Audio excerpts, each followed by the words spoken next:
I don't know about you, but a little Selena Gomez in the morning is good for me. I love that line in there. You can close your eyes and go to space, right? We do that, don't we? Right? When we're meditating, and that's part of what I want to talk to you about today is this idea of how our spiritual practice really ties in to everything we have been talking about. And I am doing a workshop today at noon on sacred boundaries. Please, everyone, take a breath. I've heard how valuable this whole series has been. So I will do it again in the spring, and everyone has asked, but don't, just the same PowerPoints. I'm like, gladly, I'll use the same PowerPoints.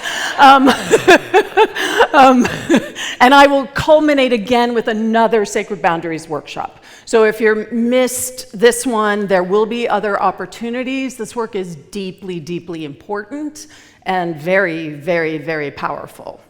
So instead of a 3-week series, it became a 4-week series, arising out of what sort of took place in time and space here on Sunday. And so I thought this idea of like presence in the fire, right? When everything seems to be going up around you, things seem to be ignite. Anyone ever feel like that?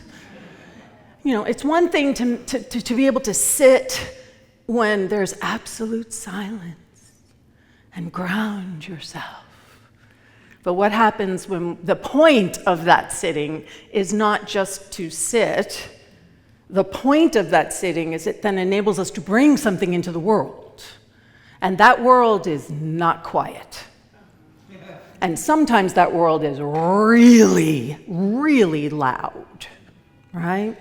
So, I'm going to make a pitch for this too. So, October, I think it's the 16th, is the annual Shakeout Day, where everyone's supposed to prepare for an earthquake in the Bay Area. And so, what I would like us to do is have a community action and response essentials workshop that weekend. So we're going to come together from 10 to 2, and we're going to figure it out, right? We're going to figure out what happens in an emergency, who does what. Now, it all kind of worked last Sunday, but wouldn't we all feel better if we had a more solid structure as to what's actually going to be happening? And it's not just for medical emergencies or service disturbances, it's for earthquakes, it's for fire, it's for, right? How are we as a community going to respond so that we're taking care of each other and we're actually also keeping each other safe? So I want everyone to save the date for October 18th from 10 to 2, and then on service the next day, we're going to practice. We're going to be like, we're having a medical emergency, right? Just like they do for the shakeout, right? And we're going to put into implementation, because what do we know? It's not enough to just think about something. It's not enough to just talk about something. We have to actually get it in our bones, right? We have to get it in our bones. So we're going to practice. This is important, yes? That as a community, we feel empowered. I took a CPR class, and at the end of it, I felt empowered. Like, yeah, it was a little intense, but I felt empowered because I had a sense of scope and what to do and how things could unfold and what to expect. So that's happening on October 18th, so everyone save the date. So just to recap a little bit, sacred boundaries are not about manipulation. Everybody say that back to me again. Right? Because that's what we usually use them for. I feel this way. You make me feel this way. And I need to set a boundary with you. And you need to X, Y, Z. Right? That is not what a boundary actually is. A boundary is actually about what we are willing to do, what we are willing to be. It's a loving statement. It's not shutting somebody out. I want to invite us into this idea that a boundary is about a sacred connection that actually enables us to have a deeper sense of intimacy with someone. Because when we're not irritated, can we be more connected? Absolutely. So we want to find a way to be able to articulate what it is that our needs are and what we are going to do. This has nothing to do with the other person.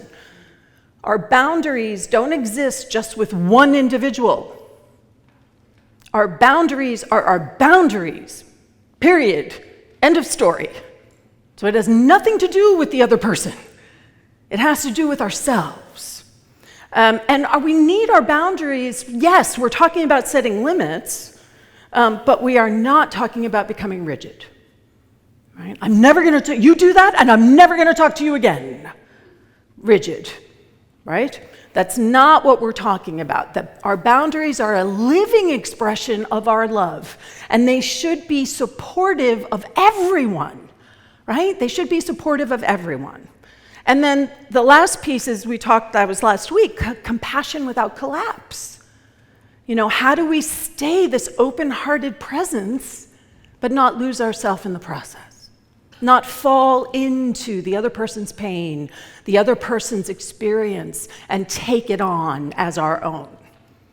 So we've talked about a 3-step process. You state the issue with love. I love you and want to stay open, and this topic doesn't support my feeling connected to you.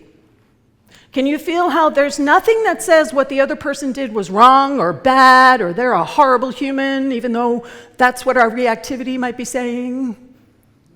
It's saying, I want to be connected to you, and when this topic arises, there's a disconnect for me.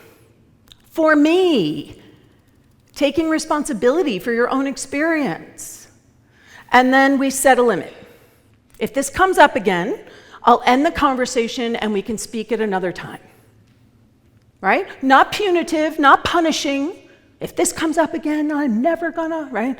It's not about punishing anyone. It's about being very clear. If this comes up again, I'm gonna end the conversation and then we'll connect at another time. Can you feel the difference in that? One is about love and connection and clarity, and the other one is about pushing somebody away, which arises out of fear. And then we have to hold the boundary. I clicked through too quickly, right? You got to follow through every time. Consistency, consistency, consistency. Because we're working our own muscle, and the more consistent we are, the easier it becomes to stand in our boundaries. So I say this, mind your own consciousness. It's not your job to tell somebody what their growth should be. Breathe that in, okay? It's not our job to tell somebody, you really need to learn this, because this is why people don't like you. The things we say to people sometimes, we think we're coming from this loving place. I need to tell you something. And I love you enough to be honest with you.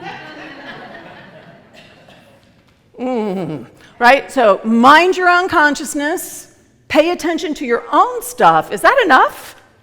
Is minding your own consciousness enough? I don't know about you, but for me, that's more than enough. I don't need to mind anybody else's stuff. I just need to mind mine. And really keeping in mind, as a spiritual community, I feel like this is a real pitfall, right? That we believe compassion, we sort of identify compassion as meaning we have to feel other people's pain. We identify compassion as being something that means that we are there to fix it. No. Right? We're looking at something that is arising from our spiritual integrity, that is arising from our sense of wholeness and from our awareness of the other person's sense of wholeness. Because let's be honest, when you want to fix it for someone, it's because you don't think they're capable. You don't think they can. So I'm just going to step in and I'm going to make it happen for them. And that's me being compassionate and caring. No, that's you being an enabler. That's what that is. And that's you actually being a block to somebody else's growth and advancement. Because if they're not given the space to actually learn it, they're never going to learn it. How many people in here have been through a really hard time and come out on the other side with a whole different understanding of their self and their capacities and what they're capable of doing? Everybody's hand should be up, right? Because that's what happens. That's how we grow in this human body. So we want to have our spiritual integrity to support us through all of that.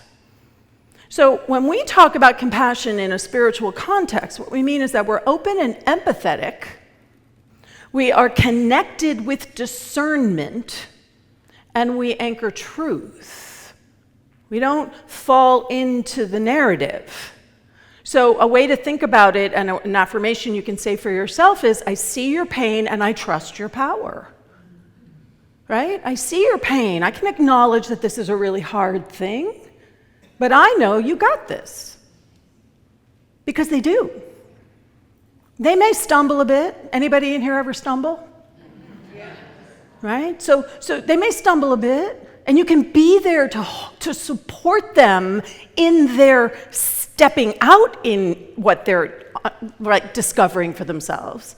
But it's not our job to do it for each other. And I love this quote from Eric Butterworth: there is always an all sufficiency, even within the insufficiency. Right? So even what appears to be insufficient, there is something that is present there that we can access and we can tap into. So we have been focusing on how we're setting boundaries with other people. What I want to talk about is how we set sacred boundaries within ourselves. Because that's what we were really stepping into last week. We were stepping into an understanding that we are inviting ourselves to say, nope, this is the boundary, right? This is the limit. I'm not falling into the narrative. I'm not falling into the fear. I'm standing in the truth of what's happening. So this idea is so important that what we practice practices us. So meditation and affirmative prayer are going to support us being able to stay centered in the unexpected. They are a way for us to grow our capacity to actually stay present. And the sacred boundary piece of it is what support our remaining centered in love rather than in fear. Because that's what wants to arise, right? Especially in the midst of the fire. It's the fear that comes rushing up. So my question to you is, what do you practice? What do you practice all day in and day out? I know what most people practice, because we've been taught to practice, is worry and concern. That's what most of us have been taught to practice. We've been taught to look for what doesn't work and then worry about it and be concerned about it. And that worry and that concern is what drives us to find an answer and to fix it. Can you see how that just becomes a circle unto itself? Because then we're trying to fix it, and are we ever going to fix it completely or like wholly? No. So then we're concerned that we can't fix it. So I said this last week, and I'm going to say it again because a lot of people came back at me with this in the discussion circle. So I really want to be clear. Concern is not love, and worry is not love. Everyone take a breath, because we think they are. We've been taught that if I love somebody, I worry about them. And I want to say, no, that is not true, right? Love harmonizes, unifies, and connects. That's what love is. Does that feel like it is in any way, shape, or form the same vibration as worry and concern? It's not. So we want to understand that we live in a very anxious world. And that anxious world feeds on itself. Anxiety breeds more anxiety. How many people have you gotten on the phone with, and you're having an okay day, and you've had a couple of things that have gone a little sideways, And you get on the phone and you mention it, and then people are like, oh, that happened? Well, aren't you concerned about X, Y, Z? Because I would be. You really should look into that because it could. And all of a sudden, we're all spiraling in this world of anxiety and concern. So all worry and concern do is make us more anxious. So how do we break that cycle? We do it through our spiritual tools. We do it through our capacity to know that there's something else happening, something that might be a little bit harder to see, something that we have to build the capacity to be able to acknowledge and recognize and access. That's what we're here for. So what if you meet your humanness that wants to get scared? Is it okay to be afraid? Absolutely. Is it okay to even have worry and concern? Absolutely. But we want to meet the human response with our divine understanding of ourselves.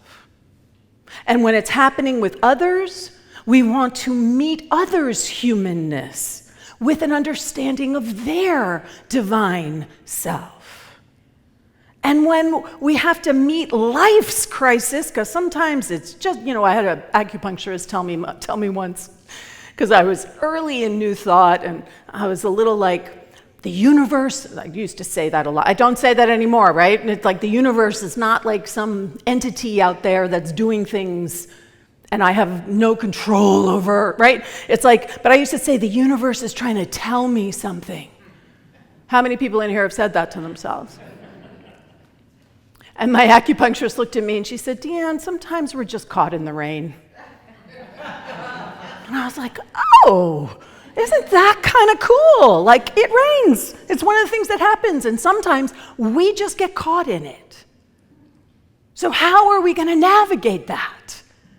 Right? If we're caught in the rain, we're caught in the fire. So when those life crises come up, we need to meet it with the truth of life itself, life with a capital L, that eternal life. And what we are looking to cultivate is that our choices and our actions and how we show up in the world is anchored from truth, not from our fear, not from our concern, and not from our worry. It's okay that we experience them.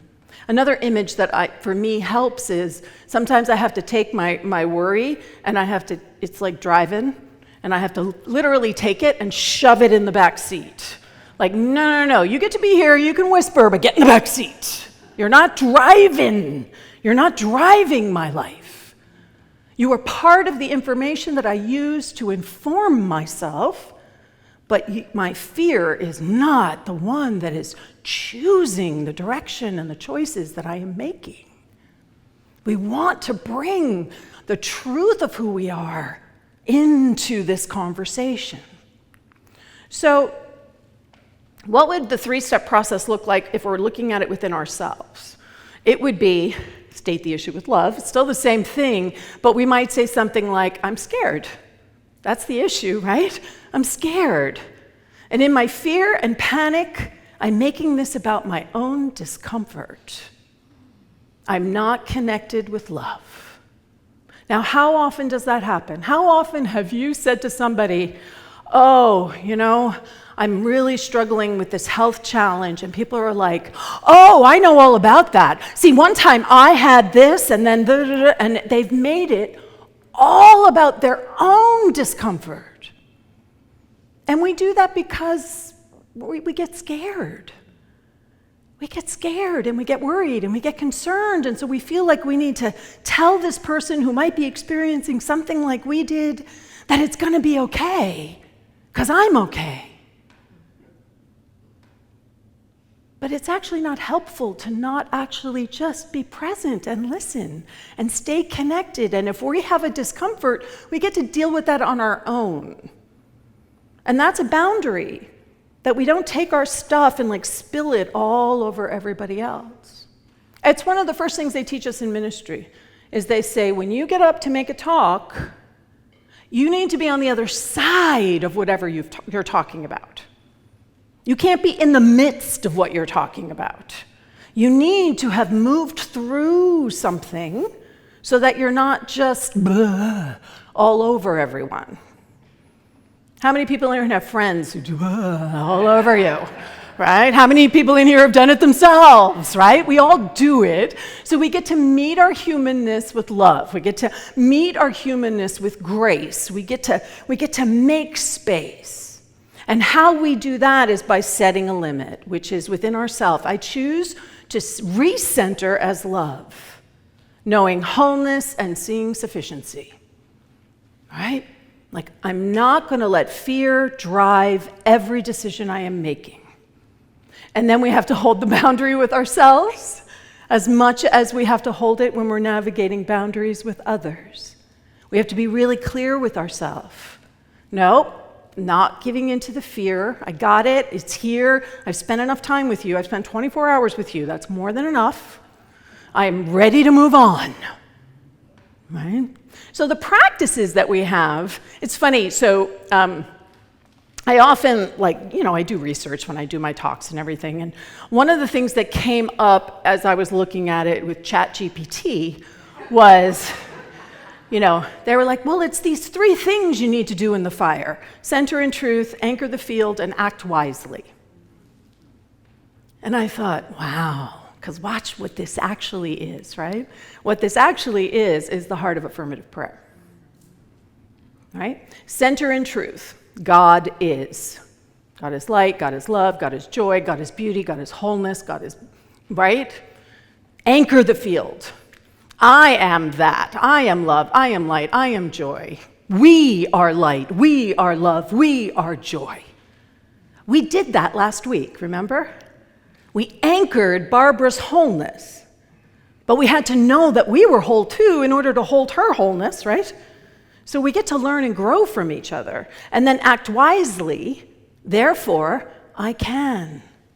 I can what? I can choose to be a harmonizer. I can choose to be centered. Can you see how this I love it when, outside material completely supports the hundreds of years of spiritual practice that Unity has.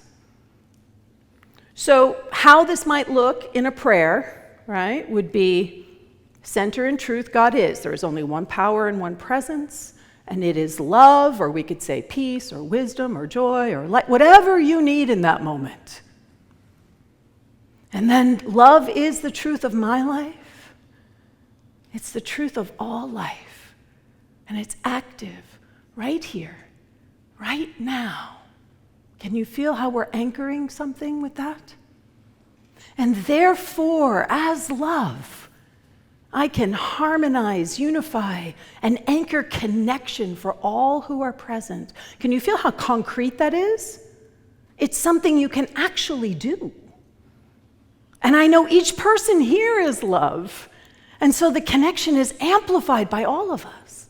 Because everybody has the capacity to harmonize and unify and connect. Oh, just feel that in your body. Is there a lot of worry and concern there right now? This is what we're invited to step into. This is what we're invited to anchor, not just for ourselves, not just for this community, but the world.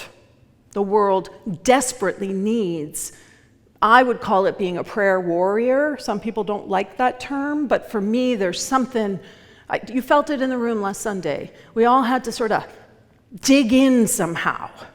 We had to access our capacity for strength and fortitude, right? So that we didn't whiffle, waffle, and fall into concern and panic and worry, and right? We were being invited to stand in something. And when we are willing to do that, it actually possibility is created in the moment. When we anchor possibility is created. It does not surprise me that Barbara got to the hospital and they're like, we don't know what's wrong with him. Right? Because we were anchoring something. Right? We were anchoring something for her and for ourselves. So I want to tie this in again, because each week I've been tying this into Minority Mental Health Lens, and this last month was Minority Mental Health Month. And to just invite you into this idea of crisis and heightened daily stressors, right? The fire. And that just being aware that people from marginalized communities continually face heightened daily stressors. Continually. They don't get a break from it. They don't get to go home and sort of unhook. They don't. Because that systemic racism, that systemic discrimination, its tendrils is in every aspect of our life.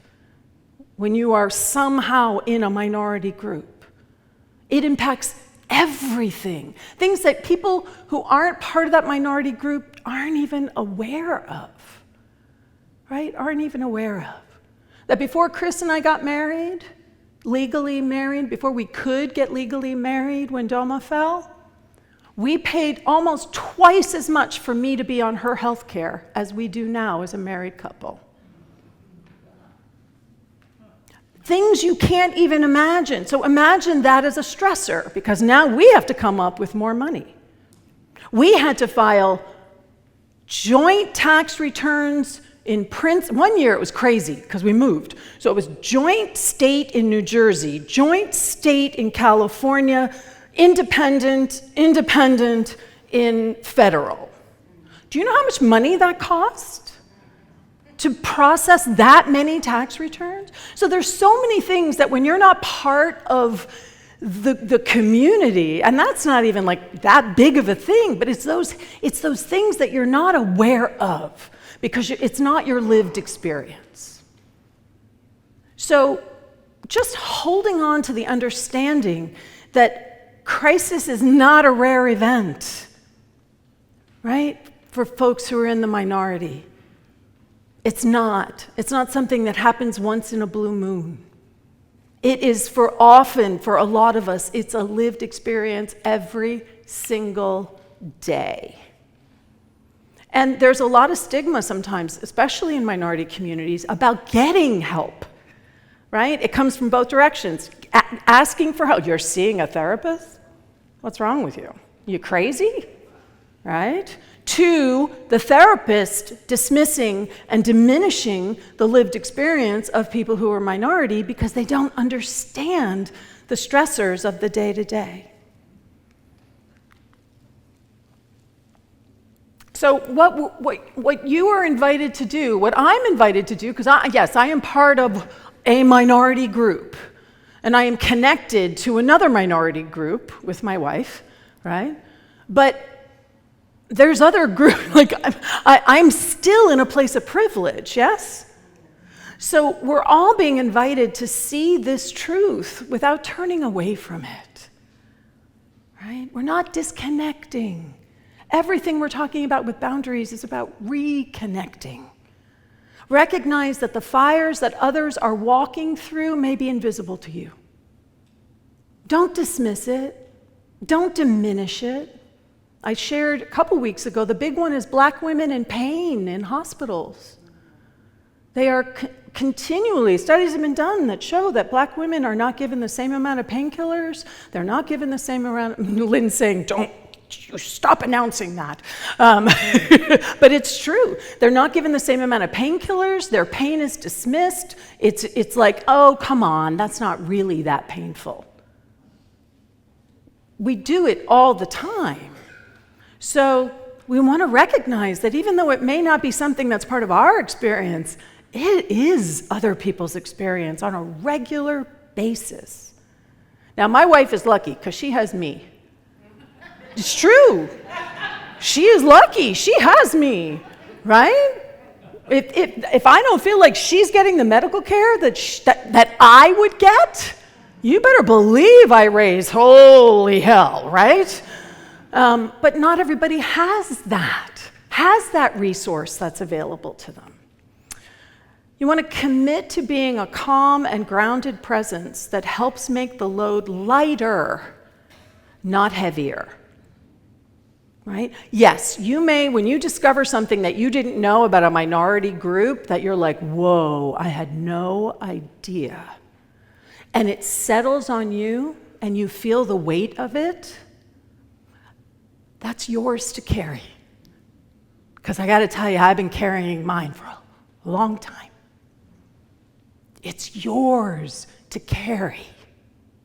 And if we're all carrying it, then it becomes a lighter load. But if we continually sort of push it back on the minority groups, it doesn't work. We've seen that, right? What's happening in our world right now, minority groups have fought as hard as we can to move this world into a place of more equitable social justice. But it can't just be the minority groups that are doing the work. We all have to do the work. And then really remembering that this isn't about pity or saviorism, like, oh, I'm going to save them. Again, we're not trying to fix a problem. We're not trying to fix it for them. Can you fix systemic racism for people who are caught in its tendrils? If you can, please let me know. Because I would love to be able to wave a magic wand and just fix that, right?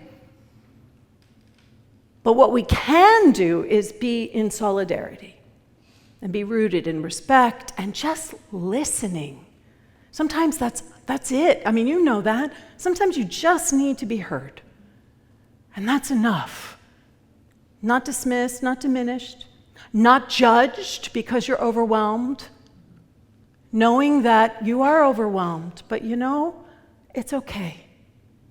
It's okay that you're overwhelmed because, wow, you're carrying a lot. What would support you? Don't tell people what will support them. Well, I do that, but you don't do that.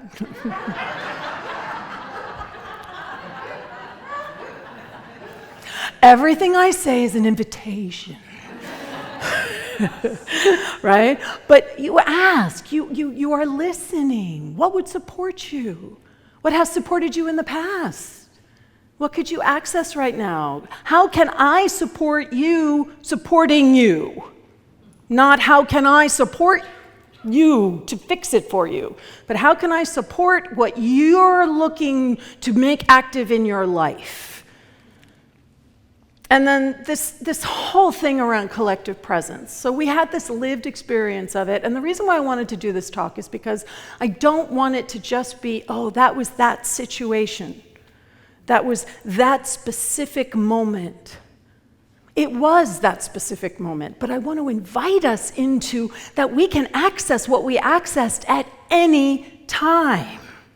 It's available to us.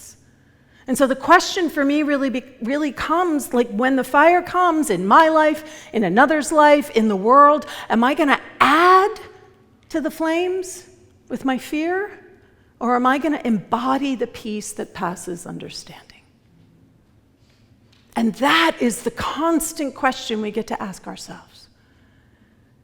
Which way? What am I going to give my energy to? What's the two wolves story? Right? The two wolves, and which one are you feeding? Which one are you practicing? If you are practicing worry and concern, then guess what? With the best of intentions, you are feeding the flames of fear. Best of intentions. So, community action and response essentials, right? Save that date, October 18th from 10 to 2. It's open to anyone. Right? But particularly I want the teams, the Sunday teams, the prayer chaplains, the ushers, the service assistants, the board members, the choir, right? Anyone who's here on a regular basis, like, let's get together and work out how we support each other. So you can register in the courtyard or online. And I want you to think about these reflections this week. When in my life do I struggle to stay centered? Because there usually are patterns, right? There are certain things that probably trigger you more than other things do. Like a friend will be like, that person drives me crazy. And you're like, oh, really? I don't know, that's just so-and-so being so-and-so, right? But other things you're like, that drives me crazy, right? You get off your center. What spiritual practices help you center most quickly when you feel shaken? And those are the practices you want to work. You want to have those in your back pocket. You want those to be something you can just tap into in any given moment. And just ask yourself, how do I show up in moments of urgency or crisis? What is it that you bring? What is it that you bring into that dynamic? Where do you notice yourself leaning towards collapsing, right? Into other people's pain, into other people's fear, into other people's concerns? Or where are you practicing disengagement? Where are you just like, you know what, you're too much, you go over there. But we can't disengage from anybody because it's one power, one presence, right? It's like, so whatever is activated there, we have some work to do. It's never about the other person. It's our own work to do. And then think about how the group energy on Sunday helped you stay calmer, right? Than you might have had you been on your own. Just think about the power of collective presence and what that means. And the sort of the responsibility as a community that we have to come into agreement about how we're going to show up in crisis. And what role do sacred boundaries play in that collective resilience? Because that's really what it is, right? Collective resilience. That's what we activated on Sunday, and I want that to be available to us all the time, not just once. Because this idea of community is so precious, all right? So I have an affirmation. I'll read it once. I commit to being a calm, grounded presence that supports and lightens the load for everyone. Can we say that together?